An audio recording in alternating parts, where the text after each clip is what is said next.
Hello everyone, কেমন আছো তোমরা সবাই? আমি মহুয়ার দিন চর্চায় তোমাদের সবাইকে ওয়েলকাম। আজ রবিবার আর এখন ঘড়ির কাঁটা ওই বিকাল 4:30 মতো। এখান থেকে তোমাদের সঙ্গে নিয়ে শুরু করলাম আমার ছোট্ট একটা ব্লগ। আশা করছি তোমাদের অনেক ভালো লাগবে। চলো তাহলে সঙ্গে থাকো আর দেখতে থাকো। দুপুরবেলায় খেয়ে দিয়ে একটু শুয়েছিলাম, এর মধ্যে ঝমঝমিয়ে বৃষ্টি এলো। তাড়াতাড়ি করে ধরপড়িয়ে উঠে কিছু জামা কাপড় বাইরে মেলা ছিল, সেগুলোই তুলে আবার ব্যালকনির দড়িতেই মেলে দিয়েছি। বৃষ্টি তেমন একটা হয়নি, হালকা ফুলকাই হয়েছে। ওই আমার একটু কাজ বেড়েছে এই আর কি। বর্ষার সময় না এই একটা এক্সট্রা কাজ, একবার জামা কাপড় মেলো একবার তোলো। আমি ওদিকে জামা কাপড় তুলছিলাম আর এদিকে গুবলু এসে রান্নাঘরে ডাস্টবিন থেকে নোংরাগুলো ফেলে সমস্ত জায়গায় ছড়িয়েছে, আবার বাসনের ঝুড়ি থেকে বাসন নামিয়ে তাতেও লাগিয়েছে। তাই আর কি করবো, সেইটাই পরিষ্কার করলাম। দাদু তখন ঘুমোচ্ছিল, তাই আর দাদুকে ডাকিনি। সারা সপ্তাহ তো সেই দুপুরবেলা কাজের মধ্যেই থাকে। এই দুটো দিন একটু ছুটি পেলে দুপুরে একটু শোয়ার চেষ্টা করে, সেই জন্য আমি আর তাকে ডিস্টার্ব করি না। এটাই ভাবি যে সারা সপ্তাহ তো আমি যাই হোক একটু দুপুরে শুতে পারি, যাই 1 ঘন্টা রেস্ট নিতে পারি। দাদু তো সেটাও পারে না। কি জানো তো, আমার ঠাকুমা একটা কথা বলতো, যে গাছটা ফল দেয় তাকে যত্ন করতে হয়। যে মানুষটা সারা বছর আমাদের কথা ভেবে চলেছে তার কথা তো আমাদেরই ভাবতে হবে, বলো। ওদিকে জামা কাপড়গুলো ভাঁজ করে রেখে দিয়েছি ওর জায়গা মতো। তারপরে এসে বসলাম একটু রসুন নিয়ে, মানে ওই একটু রসুন ছাড়িয়ে রাখবো। শাক পাতা কিছু রান্না করলে না ওই রসুন ছাড়াতে গেলে আরও একটু এক্সট্রা সময় লাগে, মাঝে মাঝে সেই এক্সট্রা সময়টুকুও পাওয়া যায় না। তাই ভাবলাম একটু রসুন ছাড়িয়ে রাখি, সারা সপ্তাহে যেটুকু যা প্রয়োজন হবে করে নেব। দেখো রসুন ছাড়াচ্ছি আর ওদিক থেকে আরেকজন এসে রসুনের বাটি নিয়ে টানাটানি করছে। এইভাবেই না আমি সমস্ত কাজবাজ করি। দেখো রসুনগুলো ছাড়িয়ে নিয়েছি আর এদিকে একটু আটাও মেখে নিয়েছি। তাই সেগুলো সমস্ত গুছিয়ে রেখে এবার ফ্রিজে রেখে দেব। ফ্রিজে তেমন কোনো সবজিই নেই জানো তো, তাই ভাবলাম আজকের বাজারে আমিই চলে যাই। অনেকদিন বাজারেও যাওয়া হয় না, নতুন নতুন কি সবজি এসেছে দেখেও আসবো। আর বিকালে আমার একটু হাঁটা হবে, আর মাঝে মাঝে না এরকম একটু বাইরেও বেরানো দরকার, তাহলে মনটাও অনেক হালকা হয়। কি জানো তো, একভাবে কাজ করতে করতে কারোরই ভালো লাগে না, একঘেয়েমি মনে হয়। তাই একটু বাইরে ঘুরে আসলে মনটাও বেশ ফ্রেশ হয়। বাইরের পরিবেশ দেখে, লোকজন দেখে, সবজিপাতি দেখে, সব কিছু দেখে বেশ ভালো লাগবে। সেই জন্য ভাবলাম আজকে আমিই চলে যাই বাজারে।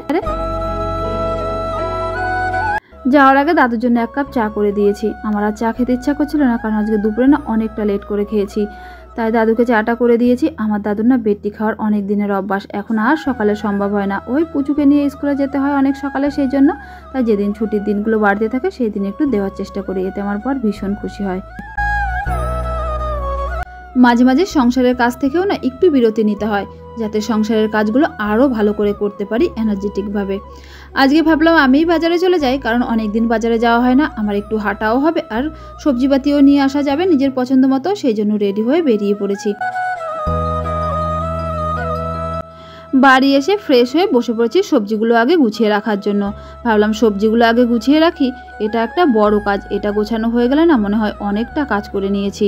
তাই বসে পড়েছি। দেখো বাড়ি আসার সাথে সাথেই গুবলু কোলে ওঠার জন্য বায়না করছিল, আগে একটু ফ্রেশ হয়ে তারপরে ওকে কোলে নিয়ে নিয়েছি। আজকে না অনেক সবজি এনেছি, একটু শাকও এনেছি, অনেকদিন শাক খাওয়া হয় না, সাথে একটু আমও এনেছিলাম, কারণ এই তো আমের সিজন শেষ, এরপরে হয়তো আর আমও পাওয়া যাবে না। আর আমি সবজিপাতিগুলো না এভাবেই গুছিয়ে রাখি। সমস্ত সবজির জন্য আলাদা আলাদা প্লাস্টিক আছে, সমস্ত প্লাস্টিকের মধ্যে সবজিগুলো আলাদা আলাদাভাবে এইভাবে গুছিয়ে রাখলে যখন আমার প্রয়োজন হয় একটা প্লাস্টিক বের করে নিয়ে আসতে পারি, যেটুকু যা লাগে সেটুকু রেখে নিয়ে আবার রেখে দিই। আর এইভাবে রাখলে না সবজিগুলো নষ্টও হয় না। ফ্রিজে এমনি রাখলে দেখা যায় সবজিগুলো খুব তাড়াতাড়ি শুকিয়ে যায়, না হলে নষ্ট হয়ে যায়।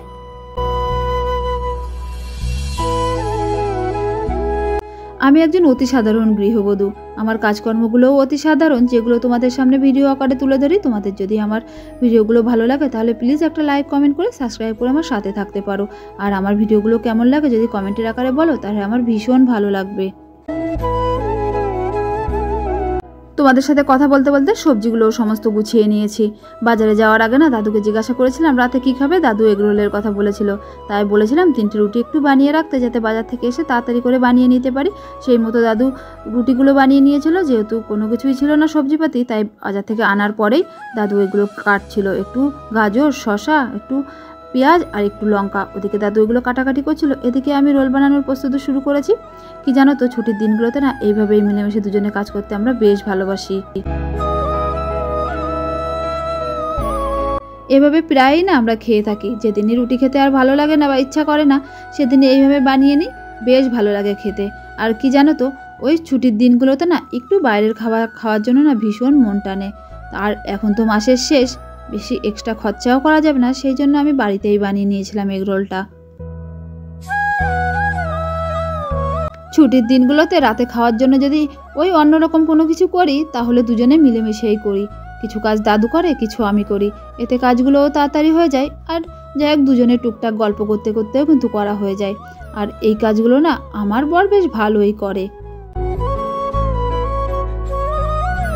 পাশ থেকে দাদুকে একটু তাড়াতাড়ি করতে বলছিলাম, কারণ সারা বছর না ওই একটা টিভি শোয়ের জন্যই আমরা অপেক্ষা করে থাকি, যেটা আমি আর আমার বর দুজনেই পছন্দ করি। সেটা কাল থেকে শুরু হয়েছে, তাই দাদুকে বলছিলাম তাড়াতাড়ি করো। দেখো দাদু সমস্তগুলো বানিয়ে নিয়েছে, তারপরে এসে বসে পড়লাম খেতে।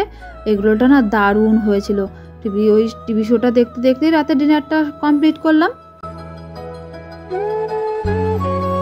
খেয়ে দিয়ে সমস্ত কাজ গুছিয়ে নিয়েছি, বাসনপত্র ধোয়া হয়ে গেছে, টেবিলটা পরিষ্কার করে নিয়েছি, এবার রান্নাঘরটা পরিষ্কার করে নিচ্ছি। কাল আবার সোমবার, অনেক ভোরে উঠতে হবে, তাই ভাবছি তাড়াতাড়ি করে নিই। এদিকে সকালের সবজিটাও কাটা হয়নি, তাই রান্নাঘরটা পরিষ্কার করে সকালের সবজিটাও কেটে নিয়েছি। একটু পটল আর একটু শাক আর পটল দিয়ে করব আলু পটলের তরকারি।